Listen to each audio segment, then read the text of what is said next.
Good morning, students. Welcome to Sridevi Institute of Engineering and Technology. Myself, Dr. Chandrasekhar N, Professor and Head Department of Chemistry. Today, I am going to explain the determination of pKa value of given weak acid. For determining pKa value of a given weak acid, we need a pH meter. We need a glass electrode combined with calomel electrode. Two electrodes are required, one glass electrode and calomel electrode. The combined electrode is here. We require sodium hydroxide solution, NaOH solution. That solution you have to fill up in the burette up to 0. Fill the solution up to 0. Then weak acid is taken. I have taken the weak acid here.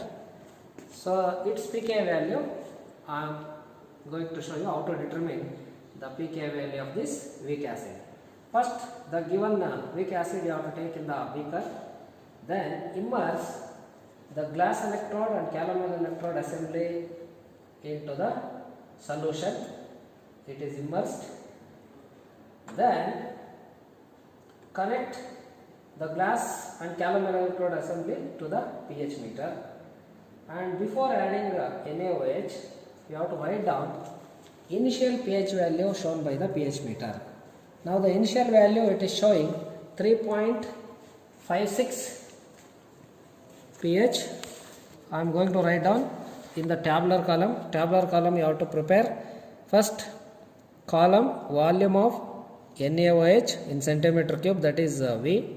Second column you have to write down pH values. Third column delta pH values. Fourth column delta V values. Fifth column delta pH values divided by delta V values. Now volume of sodium hydroxide added is 0. I have not added any sodium hydroxide. The initial pH value I have to write down here.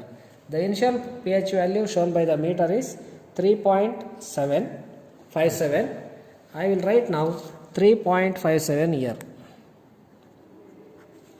After writing down the initial pH value, now we have to add sodium hydroxide from the burette in the increments of 0.5 cm cube. So first I will add, it is 0 to 0.5 cm cube sodium hydroxide I will add to the weak acid.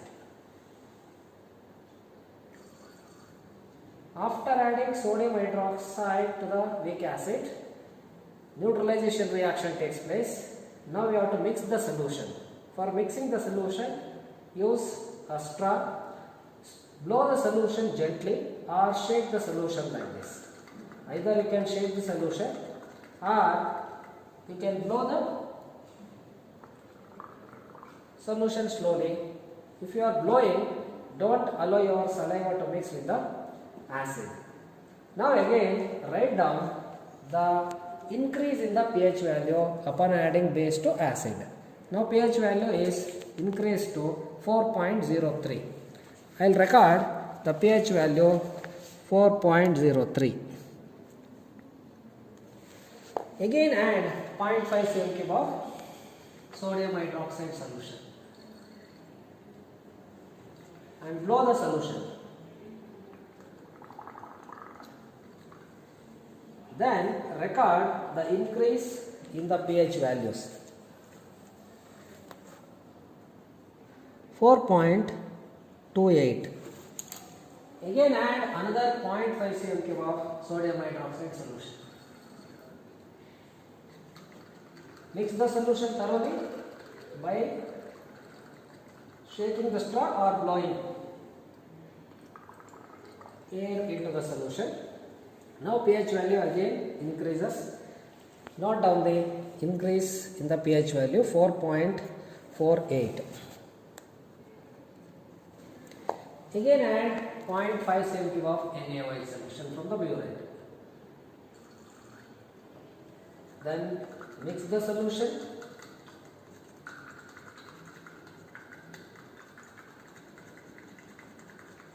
Then record the increase in the pH value. Now it is 4.64. Again add 0.5 cm cube of sodium hydroxide solution from the chloride.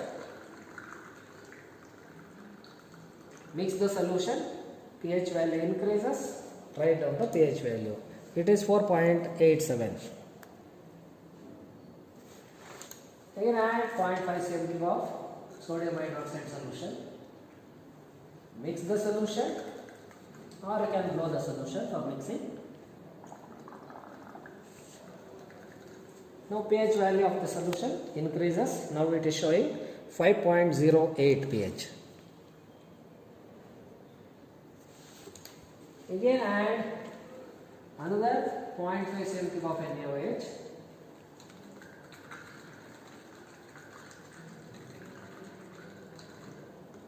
And write down the pH value. Again add 0.5 cl of NaOH from the chloride to the beaker and blow the solution and mix the solution. Now pH value increased to 5.65. Again add another 0.5 cl. Now you can see the pH value suddenly increases. Why suddenly it increases? Now it has crossed the equivalence point. The equivalence point is the neutralization point. Acid gets neutralized by the base.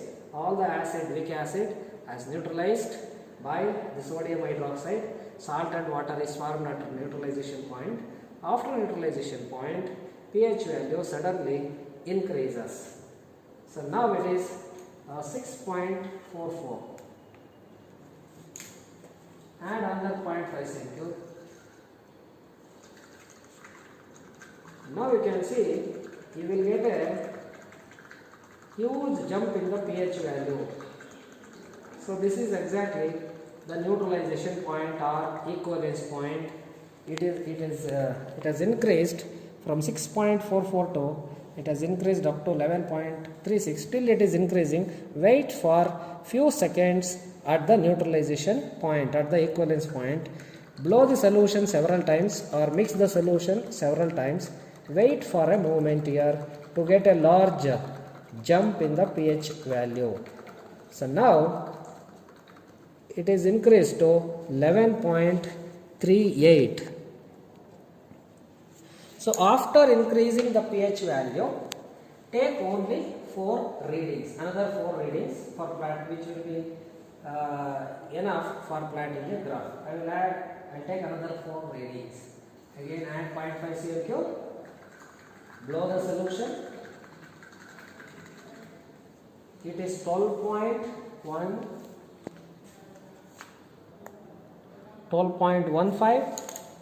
Again add 0.5 cl.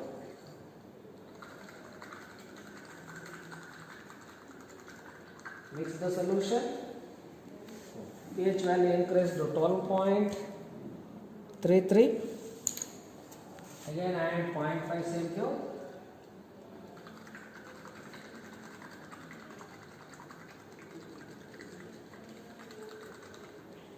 Now pH value increased to 12.45. Again add 0.5 cl of NaOH.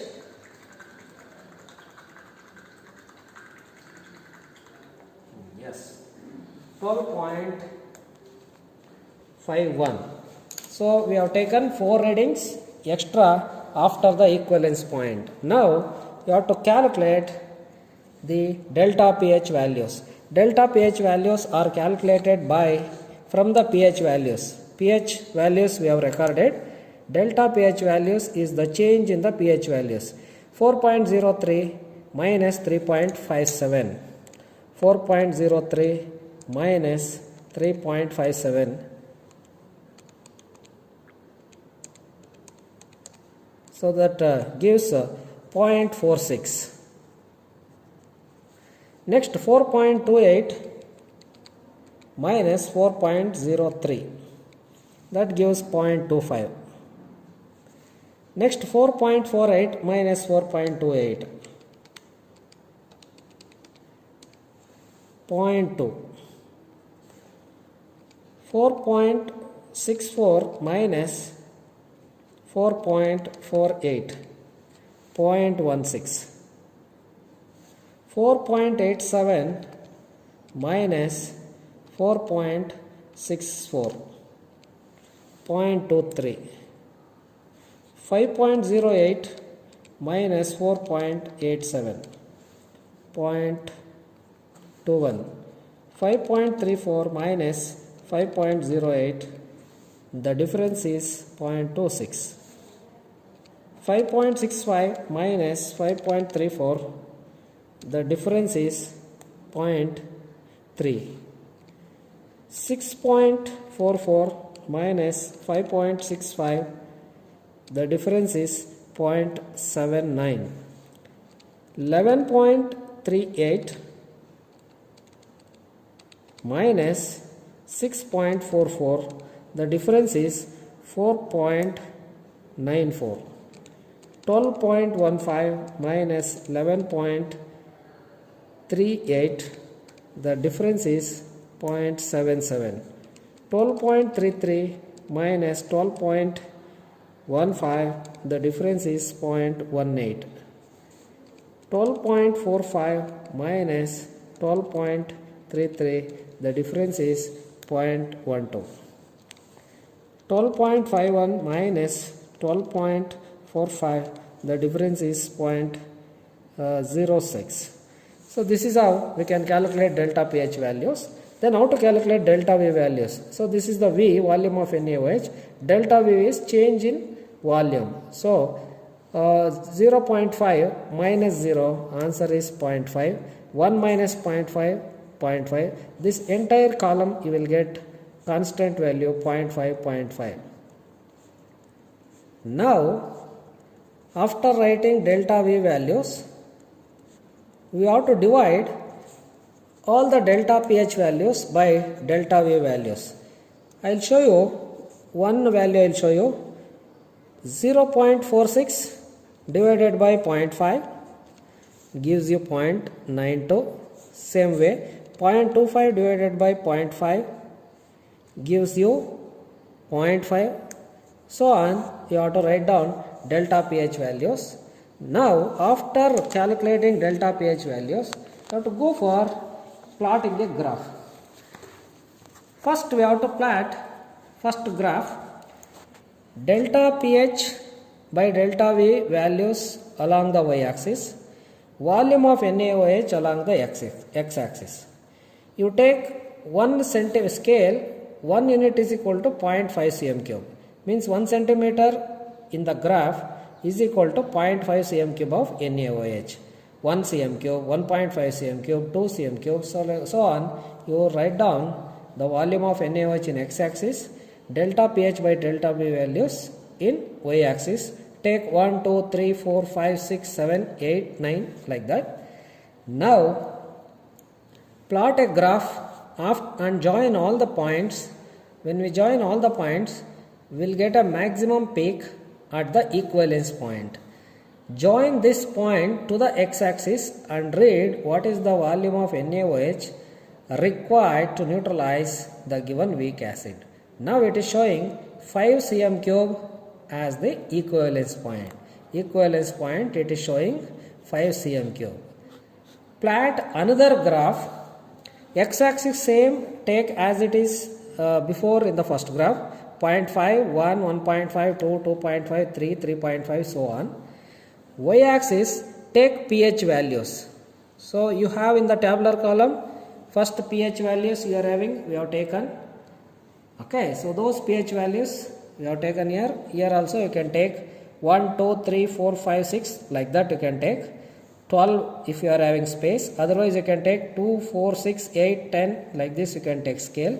So x-axis 1 unit is equal to 0.5 cm cube of NaOH. Y-axis 1 unit is equal to 2 pH. 1 unit is equal to 2 pH and this 0.5 cm cube. Now join all the points. You will get a sigmoid type of curve here, S type of curve here. So this S type, from this curve mark equivalence point. equivalence point we'll get from the first graph, that is 5. Then mark off equivalence point. If you get a 5 divided by 2, it is 2.5. Draw a line from 2.5 to this curve and join that point to y-axis and read at the y-axis whatever pH it is showing, that is the pKa. So pH at off equivalence point, that is 4.7, that is equal to pKa according to Henderson-Hasselbalch equation. pH is equal to pKa plus log of concentration of salt divided by concentration of acid. At off equivalence point, the salt and acid concentration will be equal. So denominator numerator becomes same. Log 1 becomes 0. Hence pH is equal to pKa at off equivalence point. Then you have to record the result.